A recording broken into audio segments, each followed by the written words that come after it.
శ్రీగురుభ్యో నమ. గురువాయుపురాధీశం విష్ణుం నారాయణం హరిం వాసుదేవం జగన్నాథం కృష్ణం వందే జగద్గురుం. ఓం శ్రీకృష్ణాయ పరమాత్మనే నమః. శ్రీ నారాయణ భట్టతిరి రచించిన శ్రీమన్నారాయణీయంలోని ఉత్తమ భక్త గుణములు తెలియచేసే 3వ దశకంలోని 3-4 శ్లోకాలను ఈరోజు మనం తెలుసుకుందాము. ఇంతకుముందు శ్లోకంలో తన రోగ బాధను తొలగించమని వేడుకున్నటువంటి భట్టతిరి గారు ఈ శ్లోకంలో భగవంతుని కృప ఉంటే ఏదైనా సాధ్యమే అని తన దృఢమైన విశ్వాసాన్ని వ్యక్తపరుస్తున్నారు. 3వ శ్లోకం. కృపాతే జాత చేత్ కిమివ నహి లభ్యం తనుభృతాం మదీయ క్లేశౌఘ ప్రశమన దశానామ కియతి నకే లోకేస్మిన్న నిశమయి శోకాభిరహిత భవద్భక్తా ముక్తా సుఖగతి మసక్తా విదధతే. అయి ఓ ప్రభు, తే కృపా జాతా చేత్ తనుభృతాం కిమివ నహి లభ్యం. నీ యొక్క దయ కలిగినట్లయితే తనుభృతాం ప్రాణులకు అంటే శరీరం ధరించిన వారికి కిమివ నహి లభ్యం ఏది లభించదు అంటే అన్నీ లభిస్తాయి. మదీయ క్లేశవోఘ ప్రశమన దశానామ కియతి. నా యొక్క క్లేశవోఘ అంటే రోగబాధల సమూహము యొక్క ఉపశమన స్థితి అనేది కియతి ఒక లెక్క, ఎంతటి చిన్న విషయము అని అర్థం. అస్మిన్ లోకే కేకేన, ఈ లోకంలో ఎవరెవరు లేరు, అనేక మంది ఉన్నారు. భవద్భక్తాః అనిశం, నీ భక్తులైన వారు ఎల్లప్పుడూ అసక్తాః ప్రాపంచిక విషయాలపై ఆసక్తి లేనివారై, శోక అభిరహిత దుఃఖాలు లేనివారై అంటే శోకం నుండి విముక్తులైన వారై, ముక్తాః మోక్షం పొందినవారై జీవన్ముక్తులు అయి సుఖగతిం విదధతే సుఖమైన జీవనాన్ని ఆనంద స్థితిని గడుపుతున్నారు, పొందుతున్నారు అని అర్థం. అంటే భగవంతుని కృప ఉంటే ఈ సృష్టిలో జీవులకు సాధించలేనిది ఏమీ లేదు. అసాధ్యాలను సైతం సుసాధ్యం చేయగల అపారమైన సామర్థ్యం శ్రీహరి కృపకు ఉంది. అలాంటప్పుడు నా శరీరానికి వచ్చిన ఈ వ్యాధిని తగ్గించడం సాక్షాత్తు సృష్టికర్త అయినటువంటి నీకు ఎంతటి చిన్న విషయం స్వామి అని భట్టతిరి గారు ఎంతో నమ్మకంతో అడుగుతున్నారు. అంతేకాకుండా లోకంలో దేవుడిని నిజంగా నమ్ముకున్న భక్తులు ఎవరు కష్టాల పాలవరు అని చెప్పడానికి ఎంతోమంది భక్తులే ఉదాహరణ. నిజమైన భక్తులు ప్రాపంచిక సుఖాల మీద వ్యామోహం వదులుకుంటారు, అసక్తాహ. అప్పుడు వారికి దుఃఖం అనేది దరి చేరదు. బతికుండగానే మోక్షాన్ని పొందిన జీవన్ముక్తుల్లాగా ఎంతో ఆనందంగా బతుకుతారు. నీ భక్తులు అంత సుఖంగా ఎలాంటి శోకం లేకుండా ఉన్నప్పుడు నీ భక్తుడు అయినటువంటి నాపై కూడా ఆ దయ చూపించి నా రోగ కష్టాన్ని తొలగించు స్వామి అని భట్టతిరి గారు తన ఆర్తిని వ్యక్తపరుస్తున్నారు. కృపాతే జాత చేత్ కిమివ నహి లభ్యం తనుభృతాం మదీయ క్లేశౌఘ ప్రశమన దశా నామ కియతి నకే లోకేస్మిన్న నిశమయి శోకాభిరహిత భవద్భక్తా ముక్తాః సుఖగతిమసక్తా విదధతే. ఓ ప్రభు, నీ దయ కలిగితే ఈ లోకంలో ప్రాణులకు లభించనిది ఏముంటుంది? అన్నీ లభిస్తాయి. అలాంటప్పుడు నా యొక్క ఈ రోగ బాధలను పోగొట్టడం నీకు ఒక లెక్క. అది నీకు అత్యంత చిన్న విషయం. ఈ లోకంలో నీ భక్తులు అయిన వారు ఎంతోమంది ప్రాపంచిక విషయాలపై ఆశ వదులుకొని తమ దుఃఖాలన్నీ తొలగిపోయి జీవన్ముక్తులై ఎల్లప్పుడూ పరమానంద స్థితిని అనుభవిస్తూ జీవిస్తున్నారు కదా అని భట్టతిరి గారు ఆర్తితో తన రోగ బాధను తగ్గించమని ఆ పరమాత్మను వేడుకుంటున్నారు. 4వ శ్లోకం.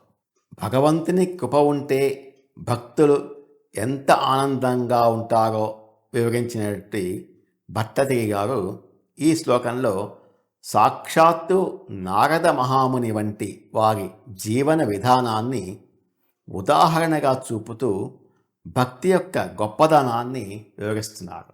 ముని ప్రౌఢారూఢ జగతి ఖల్ గూఢాత్మగతయో భవత్పాదాంభోజస్మరణ విరుజో నారద ముఖా చరంతీశస్త్వైగం సతత పరినిర్భాత పరచిత్ సదానందాద్వైత ప్రసర పరిమగ్నా కిమపరం. ఈశ ఓ సర్వేశ్వర, ఓ గురువాయూరప్ప, జగతి రూఢా గూఢ ఆత్మగతయ ఖలు. ఈ లోకంలో అత్యంత ప్రసిద్ధి చెందినవారు రూఢా అంటే గొప్పవారు, గూఢ ఆత్మగతయ ఖలు సామాన్యులకు అర్థం కాని రహస్యమైన ఆత్మజ్ఞాన గమనం అంటే ఆత్మజ్ఞాన స్థితి కలిగిన వారు భవత్పాద అంభోజ స్మరణ విరుజ.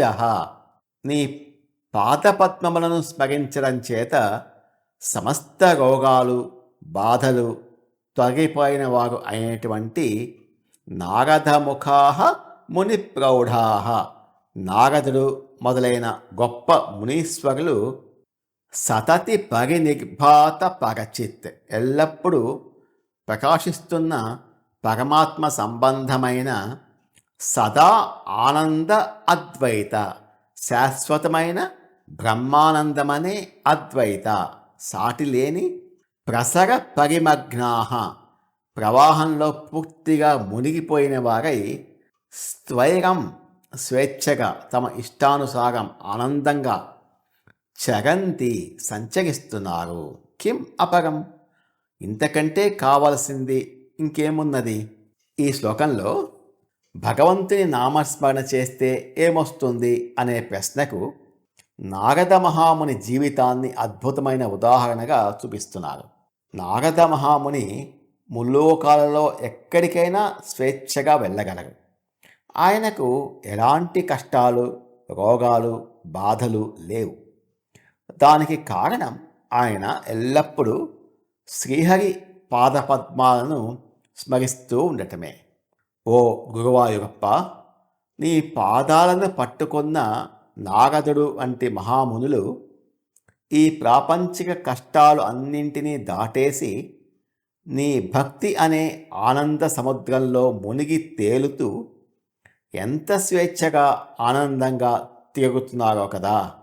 భక్తిలో ఇంత గొప్ప మాధుర్యం శక్తి ఉన్నప్పుడు ఇక వేరేవి కోరుకోవడం ఎందుకు? ఒక భక్తుడికి నీ నామస్మరణను మించిన గొప్ప భాగ్యం ఇంకేది లేదు అని భట్టతిరి గారు వివరిస్తున్నారు. నా వ్యాధి కూడా తగ్గిపోతే నేను కూడా ఆ నారద మహామునిలాగే నీ నామాన్ని పాడుకుంటూ ఆ బ్రహ్మానందంలో మునిగిపోతాను అనేటటువంటి అంతరార్థం ఇందులో ఉంది.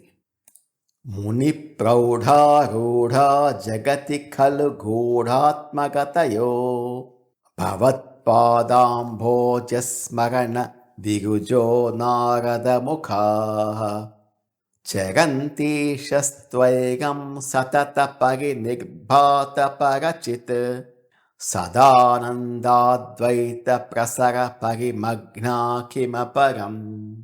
ఓ సర్వేశ్వర, ఈ ముల్లోకాలలో అత్యంత ప్రసిద్ధులు అయినవారు, సామాన్యులకు అంతుబట్టని ఉన్నతమైన ఆత్మజ్ఞాన స్థితిలో ఉన్నవారు మరియు నీ పాదపద్మాలను నిరంతరం స్మరించడం ద్వారా తమ భవ రోగాలను, సమస్త బాధలను తొలగించుకున్న నారదుడు తదితర గొప్ప మునీశ్వరులు ఎల్లప్పుడూ నీ నుండి వెలువడే శాశ్వతమైన బ్రహ్మానందమనే అద్వైత ప్రవాహంలో మునిగి తేలుతూ ఈ విశ్వంలో ఎంతో స్వేచ్ఛగా సంచరిస్తున్నారు కదా.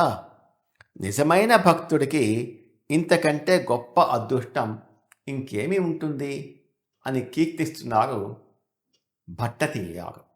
భట్టతిరి గారికి తన రోగం వల్ల కదలాలంటే చాలా కష్టపడాల్సి వస్తోంది. ఆయనకు చాలా భక్తి ఉంది, కానీ కదలలేని స్థితిలో ఉన్నారు. ఆయనకు కూడా నారద మహర్షిలాగా కీర్తిస్తూ అటు తిరగాలని ఉంది, కానీ తిరగలేని స్థితిలో ఉన్నారు. కాబట్టి నా రోగాన్ని తగ్గిస్తే నేను కూడా నారద మహామునిలాగా భక్తి పారవస్యంలో మునిగి తేలుతూ సంచరిస్తూ ఉంటాను అని వేడుకుంటున్నారు. తన రోగాన్ని తగ్గించమని అడగటంలో ఆయన భక్తి పారవస్యంలో నిన్ను కీర్తిస్తాను అనే తప్ప ఈ ప్రాపంచిక విషయాలను అనుభవించటానికి నా రోగాన్ని తగ్గించు అని అడగటం లేదు. నీ యొక్క భక్తి గీతాలను పాడుకుంటూ నీ యొక్క భక్తి పారవస్యంలో మునిగిపోవాలంటే నాకు ఈ రోగ బాధ అడ్డుగా ఉన్నది, దాన్ని తొలగిస్తే నీ భక్తి పారవస్యంలో నేను మునిగి తేలుతాను కదా అని ఆ గురువాయూరప్పను దీనంగా వేడుకుంటున్నారు. ఓం తత్సత్. నమో భగవతే వాసుదేవాయ. ఏతత్ ఫలం శ్రీకృష్ణార్పణమస్తు. స్వస్తి.